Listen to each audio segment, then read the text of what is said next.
I mean, it's the old policy of the United States, period, since the beginning of the creation of the Zionist colony. The United States has supported all the objectives of this colony.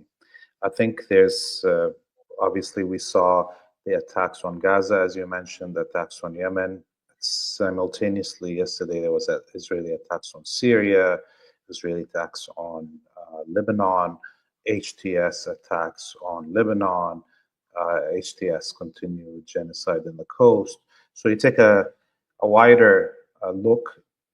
And also, by the way, there was an attack yesterday in Iraq by some unidentified Wahhabi death squads on the Iraqi military. So it's the same policy of killing the Arab people, destroying Arab societies, destroying Arab states, fragmenting Arabic people, all in the service of the maintenance of this artificial colony that cannot exist without all this constant killing of Arabs in general, not only in Palestine.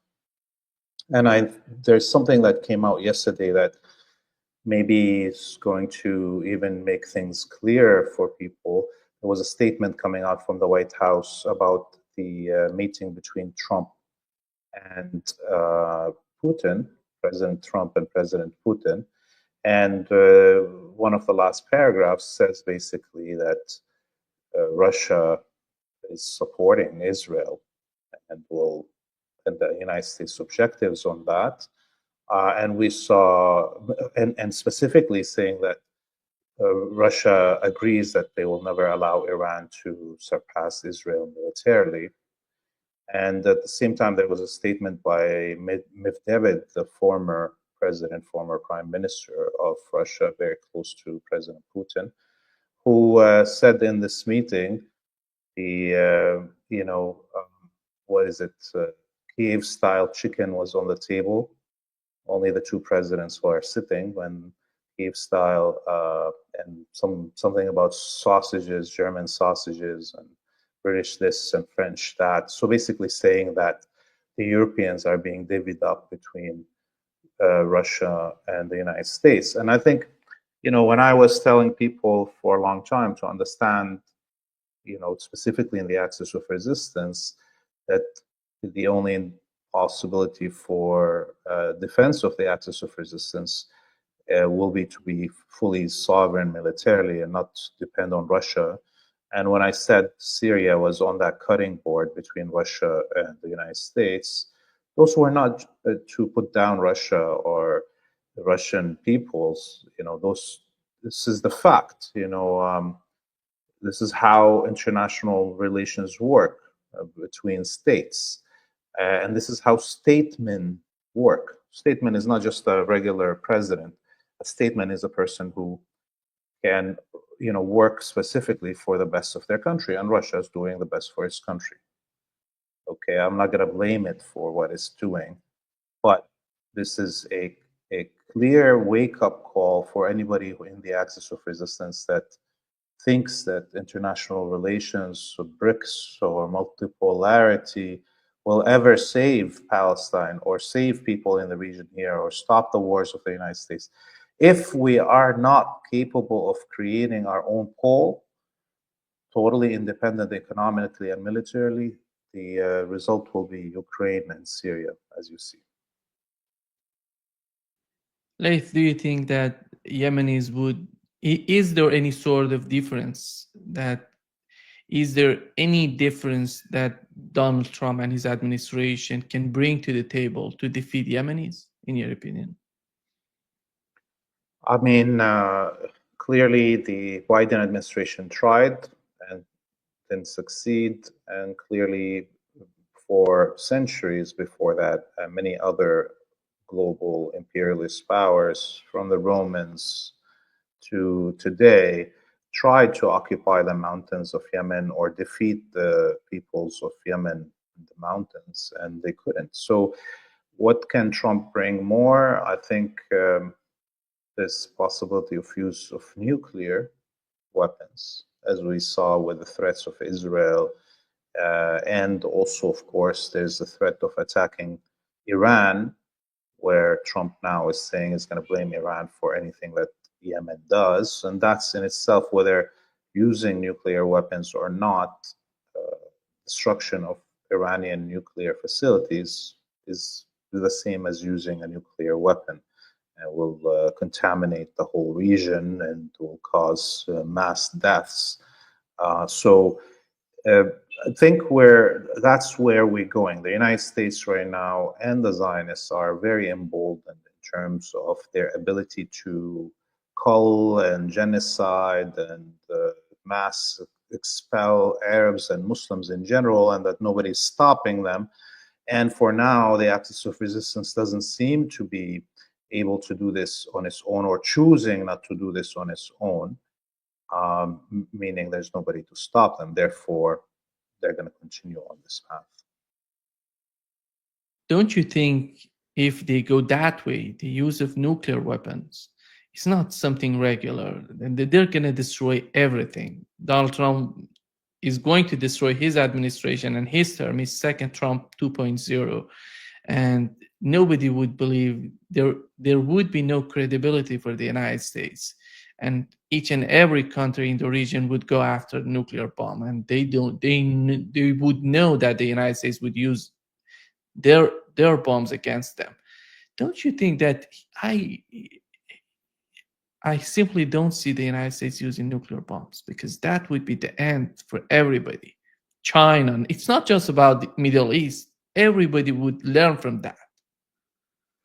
We already saw the use of nuclear weapons in two occasions. One is the explosion in the bombing of the port of Beirut. That was a tactical nuke. And we saw one very recently after the fall of the Syrian government, the Assad government, the attack on Tartus in the mountains there. There was either a use of a tactical nuke there and or the targeting of the only warhead, nuclear warhead, that's the Syrian government had, that was rumored to be there, and that was purchased from Soviet scientists and generals at the collapse of the Soviet Union. So we've seen already the use of nuclear weapons. People don't want to admit it. There's possibility of even that it was used in Yemen at the beginning of the Saudi-Emirati war on Yemen.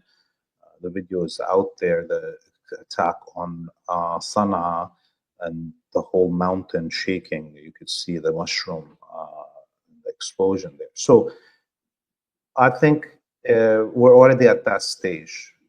Obviously, they're not using huge nuclear heads. They're using these tactical nukes, and nobody's saying anything about it. There was scientists that showed tests from the Tartus mountains region where that explosion happened a couple of months ago during those waves of Israeli attacks, and it's proven now, they're registered in terms of nuclear waste and fallout in the region. In Lebanon, it's illegal to enter these geiger that check on the pollution or nuclear pollution in the region. And I've been trying to get one into the country so we can test not only the site of the Beirut port, which has been cleaned up completely, but also like in other places in the country, how much we're trying to find out how much depleted uranium shells were used attacking the city of Beirut or the regions of the country. I think an attack on Iran's nuclear facilities is very possible because the Zionists are so crazy, and Trump and the Zionists in his regime want to prove the manhood of the United States again, but of course they want to take it out on brown people and non-nuclear powers. They can't prove their manhood to the Russians, with a direct fight, and or the Chinese. So they got to take it out on somebody else. Clearly, it's our people. The problem is if they attack Iranian nuclear facility, Iran can easily attack Israel in each and every point they want to attack. Of course, that includes the nuclear facilities in Israel. And Laith, when it comes to the case of Yemen, how do you see the leverage that the Trump administration has on the Arab states, Saudi Arabia, UAE, Bahrain, and which will participate in helping the United States in attacking Yemenis in this attack on the part of the United States, together, by the way, together with the United Kingdom. United Kingdom, their Air Force used Cyprus, but the United States used Saudi Arabia, UAE, and Bahrain to attack Yemenis. Do you think they're gonna get involved directly with Yemenis? They're gonna go fighting again, the same sort of attitude that they had before for them more than a decade? Yeah, I mean, look, as far as what is the involvement in this attack of these countries beyond their bases being used, we heard that their air fueling jets went up in the air to refuel the American and British jets that were bombing Yemen on their way back. Obviously, it's American and British pilots that are flying these planes. They're not even if they're painted Saudi or Bahraini or Emirati. The other thing is that, look, these are not sovereign countries.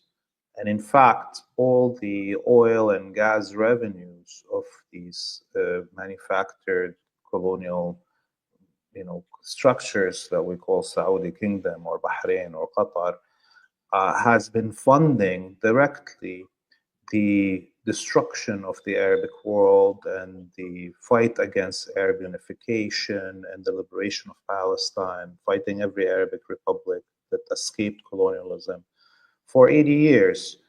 So the United States, whatever wars it's conducting in our region, are all paid for by the oil and gas of these countries. In fact, probably the whole Western economy will collapse, not only their power to project, using the oil and gas bases there to project their power over the rest of the world in Asia and Africa. So the Arabic and oil and gas has never benefited the Arabic people. There was just a brief moment in Libya and in Algeria that Arabic gas and oil benefited the Arabic people and liberation in general in Africa and Ireland and Latin America. But now the United States has control of Arabic oil, gas and oil, including Yemen's, including Libya's, including Syria's, including Iraq, and is spending all that money on our death. And so if Yemen wants to take this war into a different direction, if Iran wants to learn from the last 100 years of struggle in the region, the first lesson we should all understand is we need to burn the Arabic gas and oil fields to the ground. These have been a curse on us. Their money have been used to kill millions and upon millions of Arabic people and Muslim people. And they've never benefited us. And that will definitely stop the American economy and the Western economies on their heels. And it will also stop them from the ability to project power across our region. And after the liberation of these lands, you can reuse these oil and gas fields, but for now they should be not allowed to be able to export these. And my final last thing, and I think this is another lesson that anyone in the axis of resistance listening should understand, is that it's not only Jerusalem and Palestine that is occupied since World War I, but since World War I, for the first time, Mecca and Medina, the Muslim holy cities, for the first time since the birth of Muhammad, Mecca and Medina fell to colonial rule from non-Muslim countries. Because of the Hashemite royal family that pledged allegiance to the British and fought against the Ottomans, and then the British entered Mecca and Medina, and today the Saudis are vassals of the United States. And you cannot, to be truthful, as a Palestinian, I tell you this, you cannot liberate Jerusalem from colonial imperialist rule before you liberate Mecca and Medina from that same colonial. Laith, what was the reason of the conflict between Lebanon and Syria? While we know that Israel is attacking Syria, but Syria is just shifting the attack on Lebanese people. What's going on there? Yeah, I was in the north of Lebanon yesterday on the border in the Bekaa Valley, northern part facing, Syria. And we visited two towns. One of them is Hosh Said Ali, where the confrontations began with three HTS Wahhabi Death Squad members crossing into Lebanon and trying to steal a herd of cows from a farmer on the Lebanese side who just pulled his personal gun and shot the three of them dead. And so that triggered an attack by HTS on the village of Hosh Said Ali, and the local clans and tribes picked up arms and fought off HTS, including destroying 4 tanks that are coming from, of course, the Syrian military coffers that HTS stole at the end of the war. The fighting continued for 3 nights, including last night. We visited other villages also that were attacked. We saw the Lebanese military gathering outside Hosh Said Ali and kind of blocking for a while the local tribesmen from fighting to liberate their own village. And we saw the Lebanese army putting up mounds of earth at the different crossings in the north. The border is very porous. It's just small river in some places. Other places just open land between the two. And much of the villages are on both sides of the border, and the farmlands are both sides of the border. And much of the other side on the Syrian territory, the villages themselves and the farmlands are owned by Lebanese citizens that have been there since the Sykes-Picot agreements drew this fake border and cut off their lands on both sides. So the situation is very volatile. And as you said, this is happening at the same time as Israel is attacking South Syria and Central Syria. Even yesterday, there was Israeli raids just north of this area where the fighting is happening between HTS and the local Lebanese tribes. And so you could see how actually HTS is working with the Zionists. So they don't care about anything that's happening in Syria. And in fact, any Syrian that is saying any criticism of HTS or Israel are getting killed. So there's no, it's not just a coincidence that HTS attacks coincide with Israeli attacks. It's all designed together. And how do they feel about, I'm talking about the Lebanese government, how do they feel about the renewed attack of Israel on Gaza? Because they were talking together with other Arab states, they were talking about the peace plan on the part of the Egyptian government. How do they feel right now? How do they talk about it right now? Yeah, the Lebanese government is silent, not only about the attack on Gaza, it's silent about the attacks on Lebanon by the HTS and by the Israeli government and military. It's crazy. Remember the new, self-appointed president, Abu Mohammed Jolani, led HTS, Nusra, whatever, ISIS into an attack inside Lebanon during the war of Syria, and occupied the mountain regions in the Qalamon and killed many Lebanese soldiers at the time. Mohammed Jilani ordered personally much of all those car explosions and terrorist attacks that happened inside Lebanon during the war on Syria. And this new president went and shook his hands. This new president, Aoun, was the head of the military, while this Jolani was killing his soldiers. Okay, while Israel was attacking the south of Lebanon 2 days ago, and HTS was attacking the north, the new prime minister, Sleiman, the former head of the International Court of Justice, was sitting down commemorating the assassination of the former leader of the Socialist Party here in Lebanon, Jumblat, and thanking al-Jolani for supposedly catching the guy in the Syrian military that ordered the assassination of Jumblat in the 1970s, a guy in his 80s that we don't even know if he's still alive or if it's true that this is the person who ordered the killing. So there is a collaboration between the new president, new prime minister, with the Americans, with the Israelis. They're sitting, the army in the north here is just sitting and watching as the HTS is taking villages, and it's kind of preventing the locals from fighting them back, as I explained to you.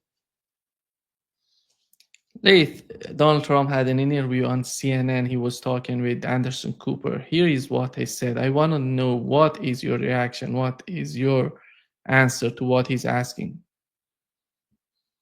Is at war with the West? I think Islam hates us. There's something there there's a tremendous hatred there. There's a tremendous hatred. We have to get to the bottom of it. There is an unbelievable hatred of us. In Islam itself? You're going to have to figure that out, okay? You'll get another Pulitzer, right? But you're going to have to figure that out. But there is a tremendous hatred, and we have to be very vigilant. We have to be very careful, and we can't allow people coming into this country who have this hatred of the United States. I guess the question is, and of people that are not Muslim. I guess the question is there a war between the West and radical Islam, or is there a war between the West and Islam itself? It's radical, but it's very hard to define. It's very hard to separate, because you don't know who's who. What do you think about the way that he's trying to picture Islam? Islam is but go ahead. Yeah, he's repeating the sound bites that the Zionists have been feeding him. And the truth of the matter, if we want to judge religions by what the majority of its followers behave like, we know that Al-Qaeda, ISIS, Al-Nusra Front, all these, the Wahhabi cult is a fraction of Muslims. There's not more than 2% of Muslims in the world follow this cult.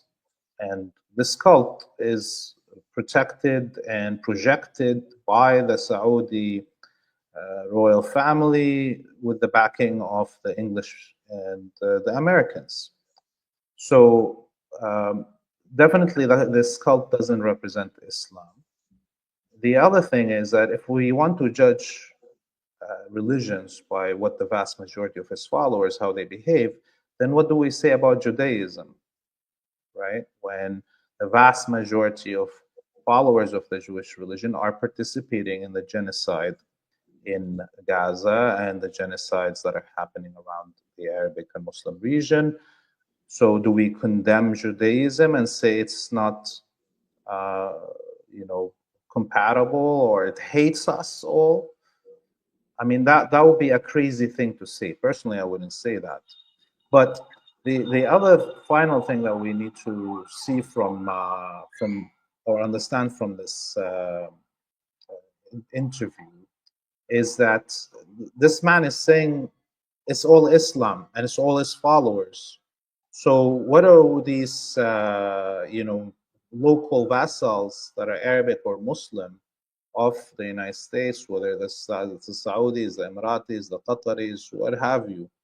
How do they understand this? If this man is saying that they are at war with Islam, this is the president of this supposed ally of these countries.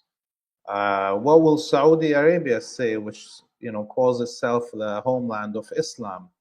And so I think it's clear right now that the Zionists have full control of the Trump administration and much of the West governments, and they are spreading hate against Arabs and Muslims, and they will not stop until they cause a clash of civilization that they've been itching for.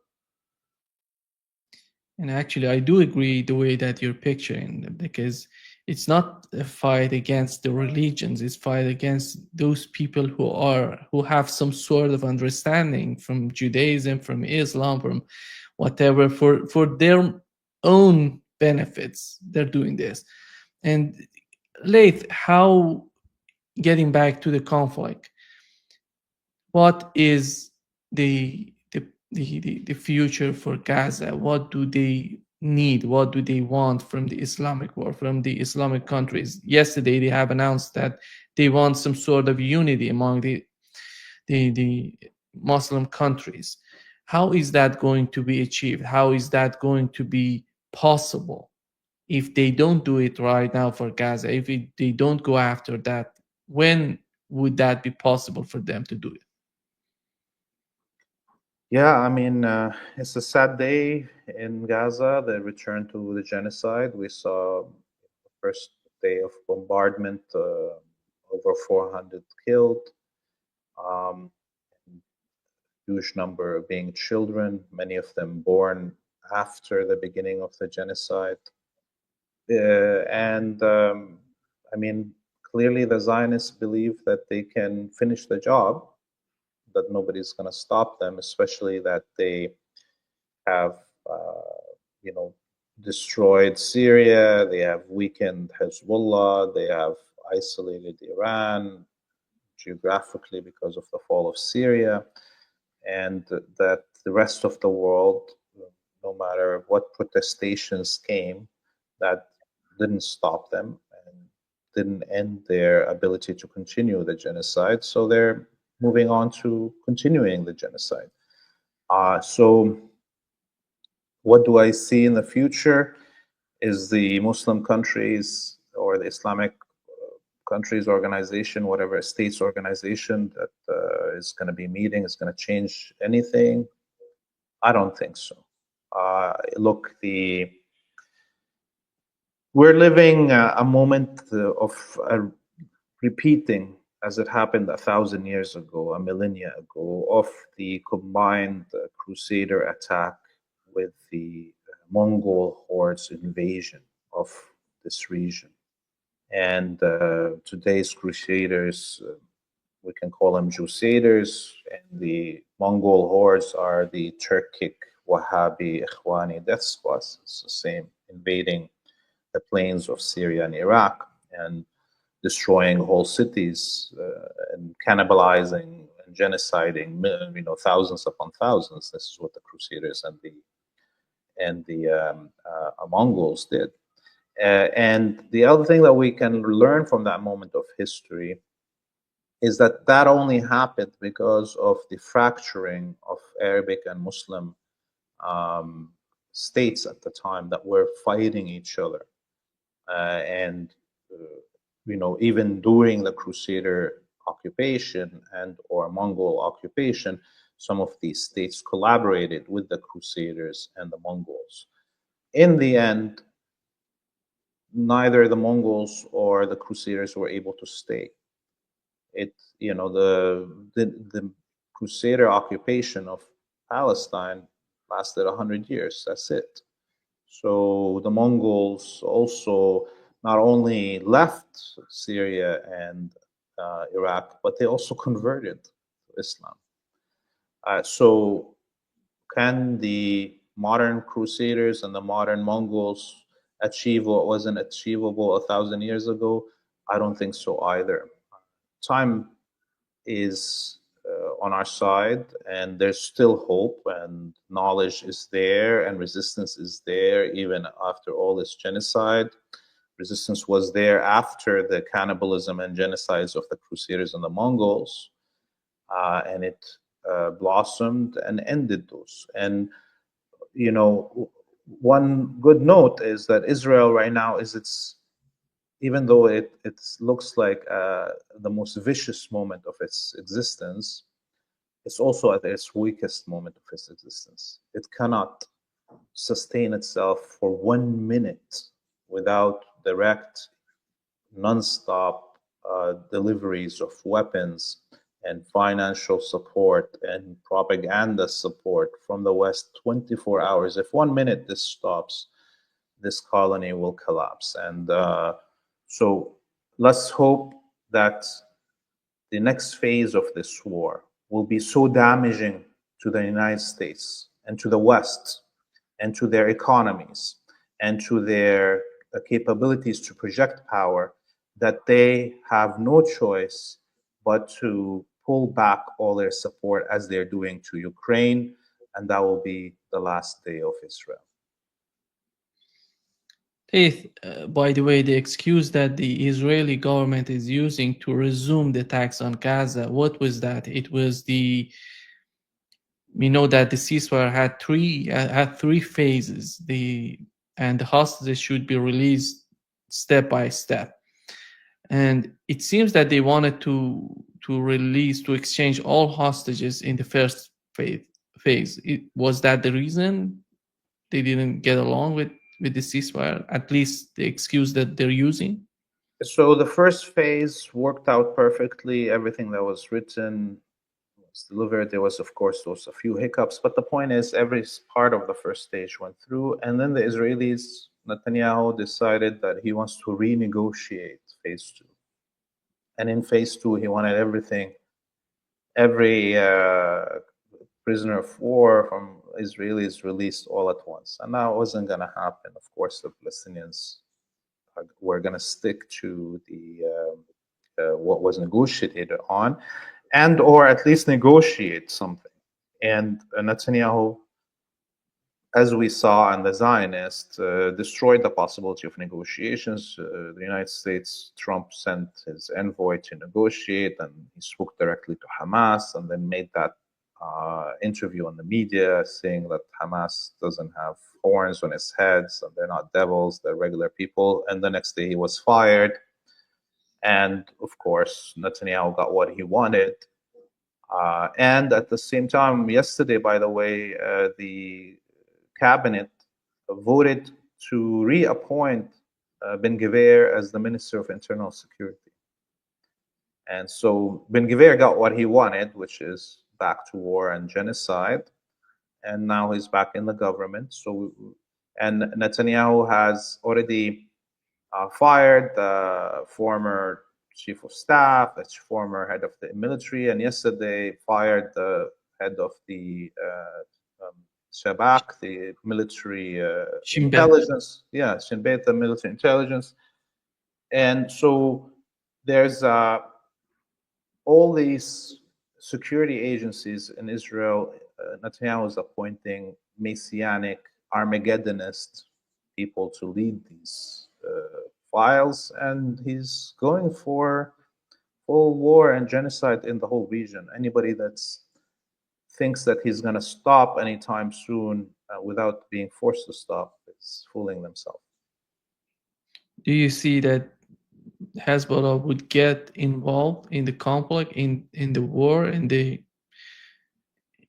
what's going on between the Israelis and Gazans, Palestinians, or we're going to see the Lebanese government going against Hezbollah and any decision on their part?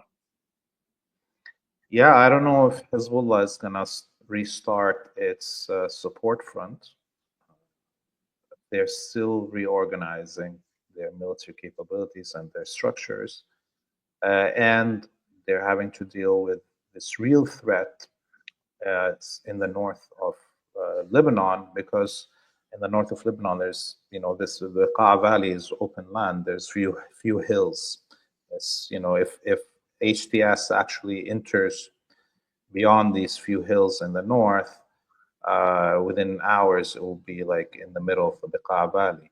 It's just open space. There's no defense positions that you can have there. So it's a very dangerous situation, and that's what why the Israelis are moving HTS there, not from the mountains or what have you. So I don't know about Hezbollah joining any fight anytime soon, but Hezbollah could see itself being forced to do so.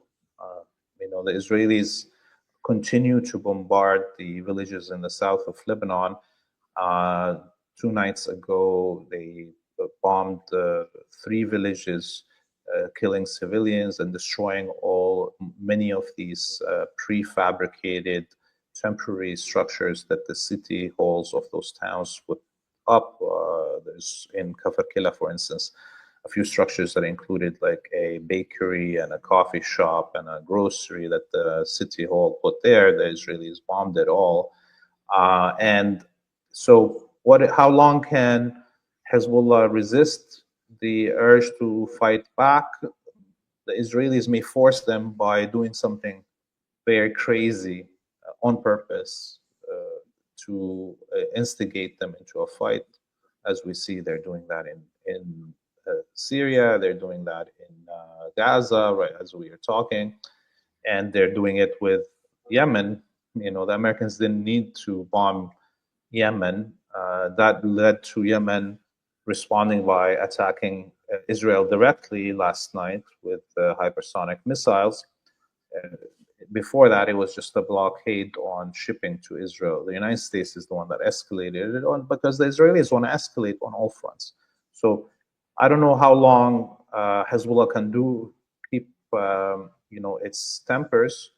And as we saw both in South Lebanon and in North Lebanon, the Lebanese military seems to be working in tandem with both the Israelis and HTS.